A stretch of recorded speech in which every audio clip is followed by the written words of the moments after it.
Rabbi Pearl. I'm happy to be with you this evening and to share some ideas on our weekly Rapping with the Rabbi. I must tell you, I'm not sure how I would behave if I were in the position of the Jewish people back in the wilderness. We always criticized their lack of faith in God's help of us and the rough times they gave Moses, even as Hashem was providing them with the most incredible miracles, bread from heaven, water from the rocks. They were busy moaning and groaning throughout all the time. Now the question is, would I have acted differently?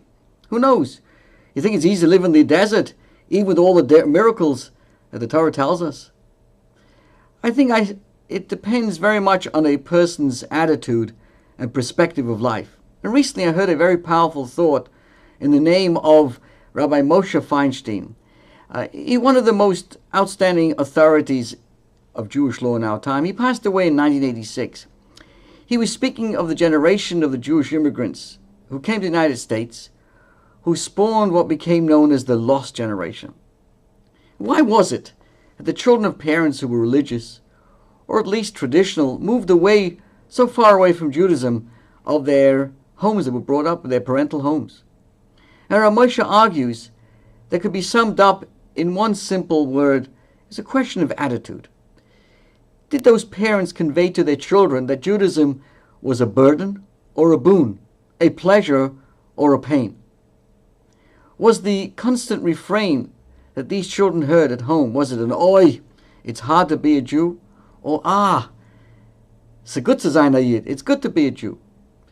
Was being Jewish in those early days in America something to sigh about or something to celebrate and sing about? Whether children grew up hearing that Judaism was a pain or a privilege really would determine whether they embraced it happily or escaped from it at the first opportunity. So according to Ramosha Feinstein, on that hinged the success or failure of our entire generation. It was for this reason that the late Chief Rabbi of the United Kingdom, Rabbi Emanuel Jacobovitz, argued that while Holocaust education was important, there was danger in overemphasizing the Holocaust in Jewish days, in the Jewish day schools. We want our children to see that Judaism is a blessing, not a curse. Our Jewishness should not be dark and depressing, but bright and joyous. So the Jewish people in the wilderness had their own issues. We should try and learn from their mistakes and be more faithful and trusting the leadership of the leaders and the Moses of each generation. But beyond that, let's not whine and whimper about the challenges of Jewish life. Let's convey to our children that Judaism is a joy, a privilege, and then, please God, they will embrace it for generations to come. Thank you.